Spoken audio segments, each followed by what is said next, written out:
everyone. Today we're going to talk about population ecology, which is the study of populations.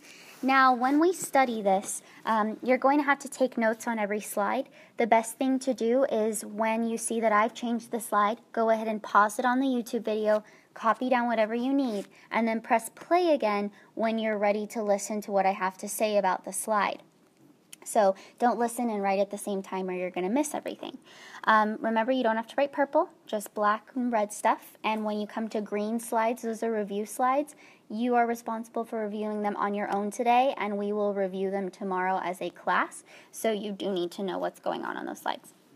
So let's start off with what a population is. So think back to our levels of organization. The smallest level is an organism. A group of organisms is called a population. And a population is a group of all of the members of the same species together in one area, such as the picture that you see here. So that's a group of all the same species of humans, and they're all together in one area. That's what makes them a population of humans. I don't know about you, but I would not want to be hanging out with that population. They look very densely packed in questionable water. All right, moving on. So go ahead and pause and write, and unpause when you're ready to listen. What are some basic characteristics of a population? When we study ecology, when we study population ecology, we study the size of the population first. We want to know how many organisms there are in that population. We also study the density of that population. So we study how packed they are. Like in the picture you see here, that's a very dense population. We study dispersal as well, or dispersion, which means we study how they are spread out, and there's different ways that populations can be spread out. And then we study how populations grow or shrink over time. So that's what our notes will be about today. All right, go ahead and pause and then press play when you're ready to listen again. But population size is the first thing that we study. So we study how many organisms are in a population at a time. Now, we usually determine the size of a population indirectly, which means we don't just sit there and count all of the members of a population at a time. For one thing, even if the population doesn't move, like pretend that we're looking at a population of sunflowers and all of those dots are sunflowers. Sunflowers don't move, right? But if there's a huge expanse of land that those sunflowers are in, we're not going to want to sit around all day and count every single sunflower. So we may use an indirect method called random sampling instead. Now, random sampling is an indirect method in which we can measure non-moving organisms. And we do this by just counting maybe a few plots at a time randomly. So we pick a few plots. We count how many there are in those plots. We add them all up. We take an average, and then we multiply that by how many plots there are. So for instance, in this plot here, I have 2 right there. I have 2 right there. I have 3 in that plot. I have 4 in that plot. And I had 4 in that plot. So when I add all those up, 2 plus 2 is 4, plus 3 is 7, plus 4 is 11, plus 4 is 15. So I do 15 divided by, and I had 5 numbers, so my answer is 3. There is an average of 3 dots per plot. Now, how many plots are there? Well, there's 1, 2, 3, 4, 5, 6, 7, 8, 9, 10, and 10 this way, so that's 100 plots.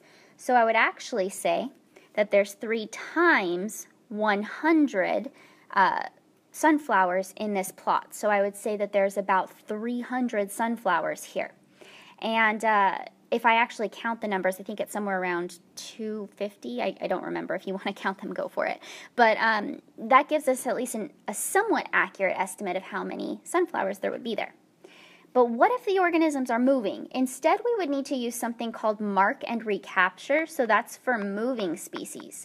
It's virtually impossible to count moving species because they're always moving around. You don't ever know if you've recounted them.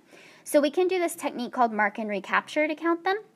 And when we do mark and recapture, essentially what we do is we grab a few in a population, and once we've grabbed them, we give them little tags like what you see here, and then we send them back out.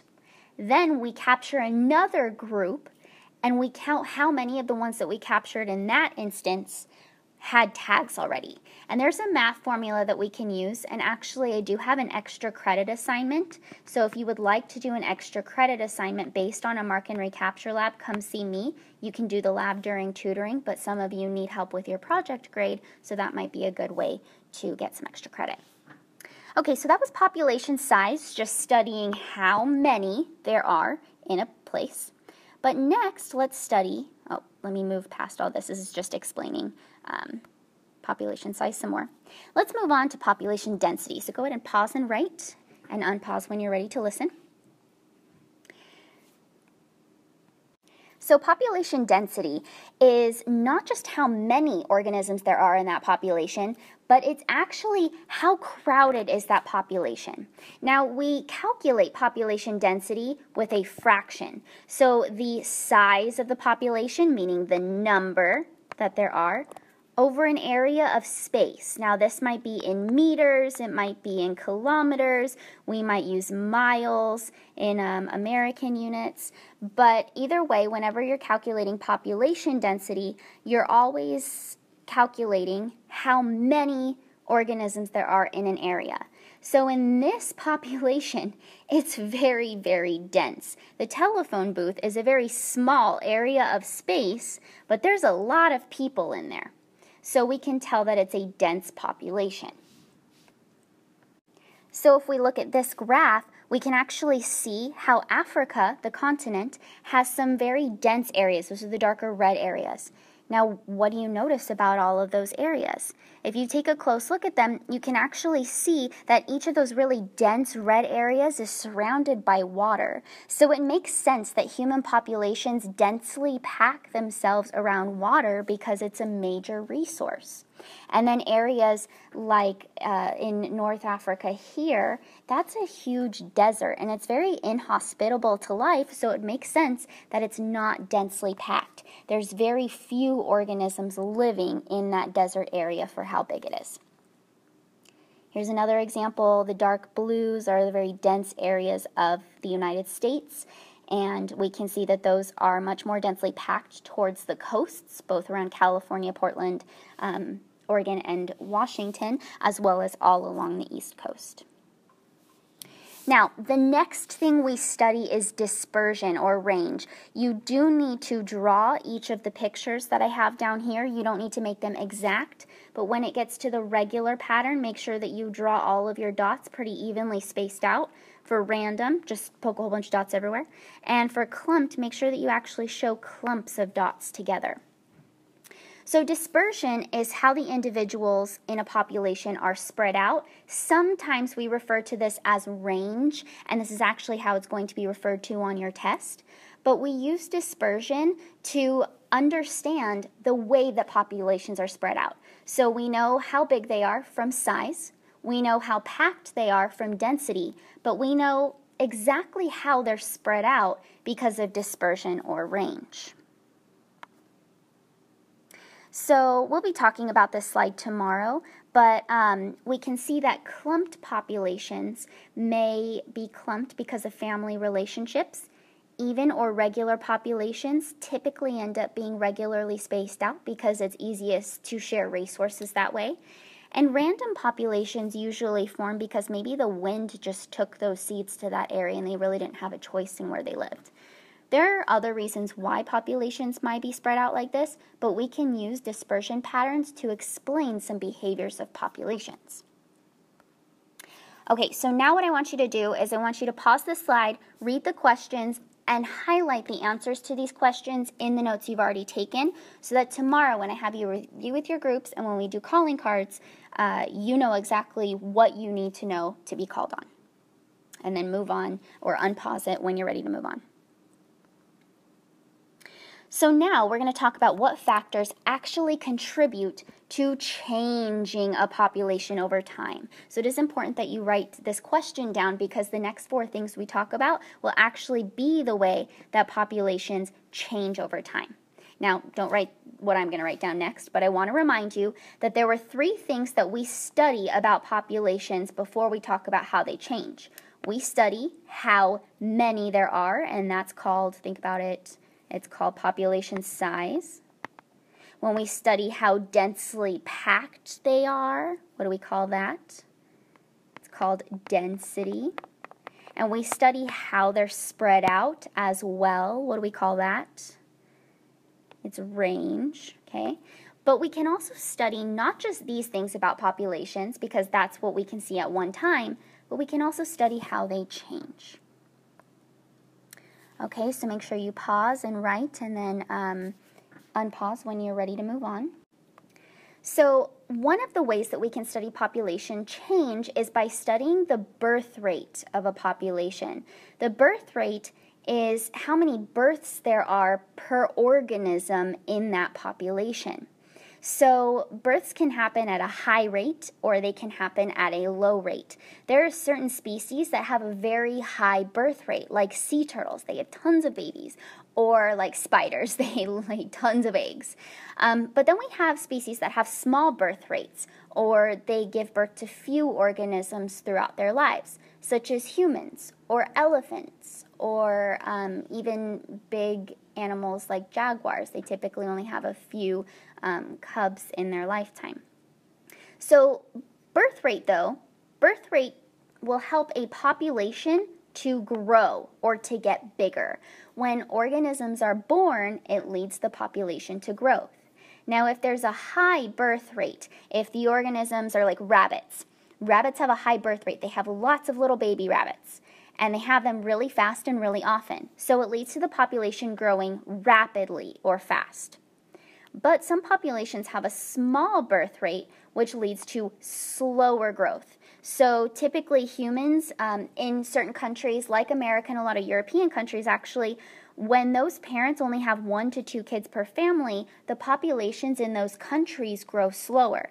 But in other areas of the earth where they have more rapid growth, in a lot of Latin countries, African countries, Asian countries, where they may have lots of kids per family, those populations tend to grow really, really fast. So in places like India, for instance, we see that there's really fast population growth because there's lots of kids per family.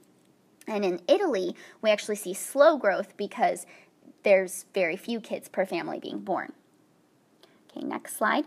We not only study birth rate, but we can also study the death rate. So the deaths in the population, and that does help a population not necessarily to grow, but to shrink or somehow to change. So deaths obviously reduce the population size. But a lot of times when we know that there's species that die very quickly or very often, they tend to compensate by having lots and lots of babies. So this is a lobster, and lobsters obviously get hunted a lot, but they compensate by having lots of eggs. All of those are lobster eggs, and they could become lobster babies. So a lot of times when species die quickly, they have lots more babies to help keep the population growing rather than shrinking. But I want you to remember that deaths will reduce or lower the population size, whereas remember, births will raise the population size. Okay, next thing we need to talk about is movement in a population.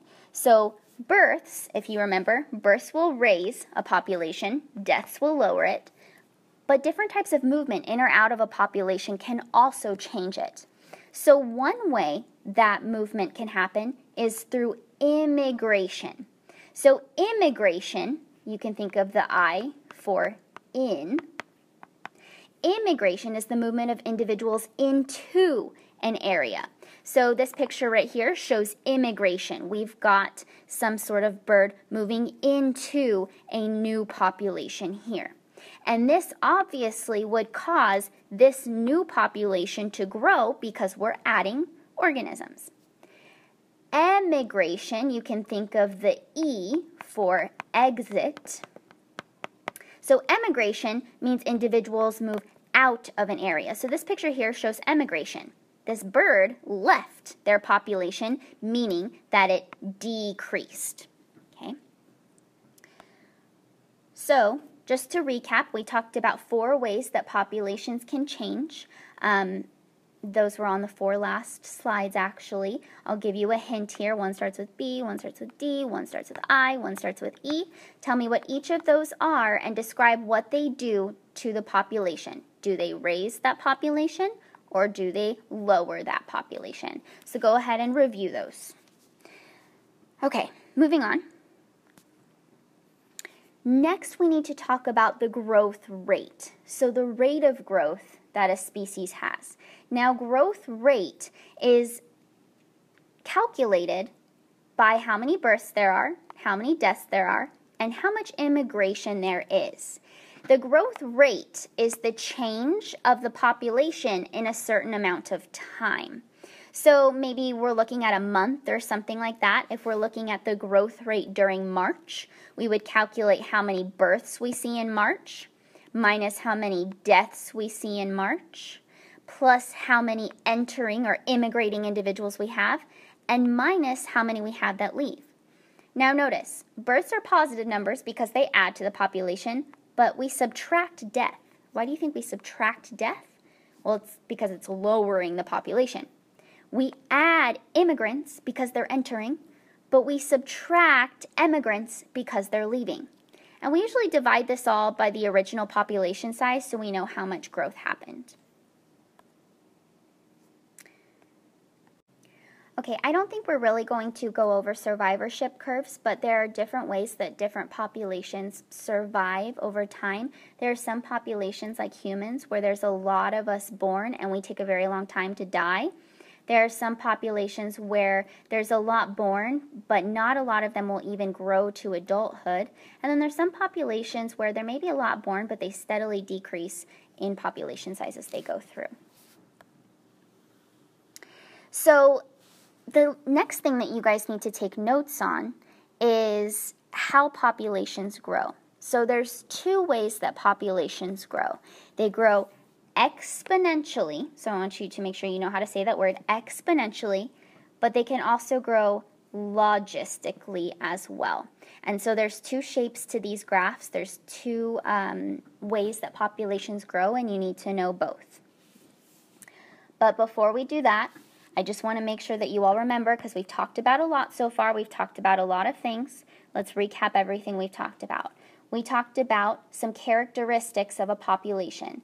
Some things about a population we learned are about the size. Think about what size is. We learned about density. Review what density is. We learned about dispersion as well. So review what those are. Make sure that you still remember those before we move on. Once you've done that, remember we talked about how populations change. And there were 4 ways that populations change.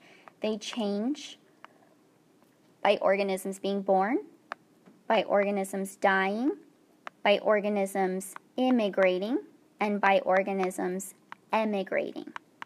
Now, births, what will that do to a population? That will raise it. Deaths, lower it. Immigrants, raise it. Emigrants, lower it. So if I were to tell you that a population had 10 births in a month, it had 5 deaths in a month, it had 10 immigrants in a month, and 10 emigrants in a month, would the population have grown or shrunk? Well, we just add our 10 births, but we subtract our 5 deaths, we add 10 more people entering, and we subtract the 10 people leaving. So when we do this, we know that 10 minus 5 equals 5, and then we add that to, but 10 minus 10 just equals 0, so 5 plus 0 equals 5. This is a positive number, so did the population grow? Yeah. How many did it grow by? It grew by 5. If you end up with a negative number, then you know that the population has shrunk. Okay, so let's go ahead and move back to what we were previously talking about. So we were talking about how growth is described. So when a population does grow, it can grow in 2 ways. This slide is very important. Please pause it. You need to draw the graphs. You need to write everything down for both of them, and you need to write it in such a way that you can compare and contrast them. Only unpause this when you're ready for me to talk about them.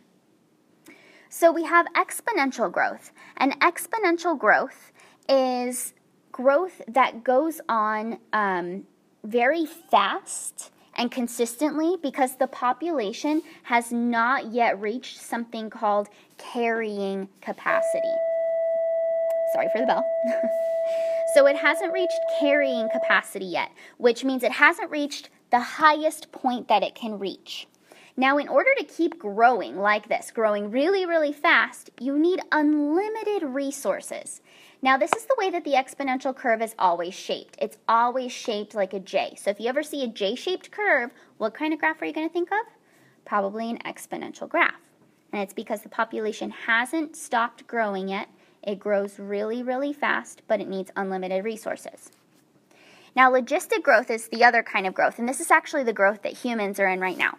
We grew really, really fast for a while exponentially, but we've actually evened out, hopefully, because if we haven't evened out, that means we haven't reached our carrying capacity, but we will eventually.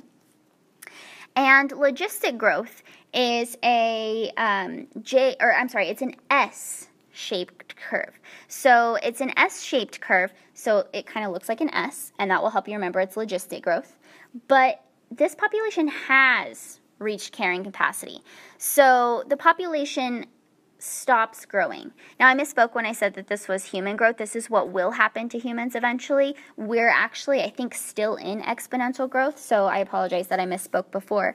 But actually what we do see is that eventually we're going to have to reach this point called carrying capacity where our resources don't let us grow anymore. The human population is still growing, but at some point we're going to have to slow down. So when we do, we'll be at logistic growth. So I hope that makes sense. Okay, next slide. This is a picture of what kind of growth because we see a J-shaped curve. It's exponential, and we can see that over many generations there is a rapid amount of growth. In fact, we can see that it was pretty slow. See, this is the size of the population. So the population stays pretty low for a while, but all of a sudden, the population grows, and it doubles and doubles and doubles and doubles and doubles and keeps growing really, really fast. But is it going to be able to grow that fast forever? No, it's going to have to reach its carrying capacity. So I do want you to write this slide down and then unpause it when you're ready to learn about this graph. But this graph shows reindeer. You could basically use any species you want. But this graph reached its carrying capacity too fast and depleted all of its resources. So it ate all of its food, maybe drank all of its water too quickly. And instead of leveling off like you're supposed to in logistic growth, this population just crashed. It just died because it didn't have a way to wait for resources to replenish themselves. So what we need to pay attention to as humans is we cannot go above our carrying capacity, because if we do, we're in big trouble and our population could really drop.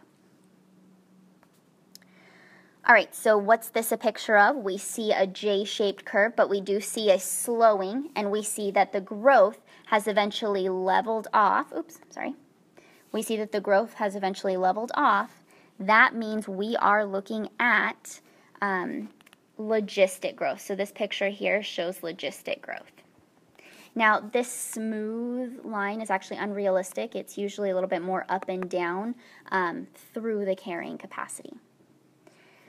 So, that's a lot of information. Go ahead and pause it. Highlight your responses to all of these questions in your notes, but you need to know what the growth equation is. Remember, we talked about that. We just talked about two ways the populations can grow. One starts with an E, one starts with an L. You need to describe the way that both graphs look and what these graphs actually show. So please do that. And then go ahead and move on when you're ready. Here's some more review questions. All of these questions do go with the graphs that we did. We'll be discussing them tomorrow, so make sure you've reviewed them. Go ahead and pause for a little bit and then move on when you're ready. Okay, we only have a couple more slides left, guys. You can do this. You've probably been wondering what carrying capacity even is. Well, carrying capacity we can think of like those signs you see in restaurants where you can only have 50 people in the restaurant. Well, carrying capacity is just how many people can be there. So carrying capacity limits population size because there's a lot of resources that all of them need. So in this picture here, these fish have exceeded their carrying capacity. They need water to live in, and there's not enough water for all of them. So the carrying capacity is what actually limits how many organisms can be in a population. If there's too many individuals, there's going to be a lot more fighting for resources like we see in that picture. humans, we can alter our carrying capacity a bit because we can grow buildings up, we can grow lots of food, but we're just not sure how long it will take us to get to our carrying capacity. There's a lot of scientists that think we're already at it, but there's scientists that think we can still grow a little bit more exponentially before we reach logistic growth. Okay, please copy this slide down. It's very, very important. It's talking about limiting factors. These are factors that limit population growth. Some of them are called density-dependent factors. Some of them are density-independent factors. We'll talk about these in class tomorrow, but this is your very last slide. Just copy it down and you're done with notes. After this, what I expect you to do is I expect you to work on finishing your Zoom book, and I expect you to get started on the vocabulary assignment for population ecology that I posted on Google Classroom. If you don't finish these notes in class today, please make sure that you copy the rest of them at home. We will review them tomorrow to make sure that you don't have any questions. But this video is yours. Please feel free to go back and watch it over and over and over again to study for your test. Some of this stuff may be complicated for you, so if you need help, let me know. But once you have these notes copied down, go ahead and finish your Zoom book, start your vocab that's due Friday, and thank you guys for listening.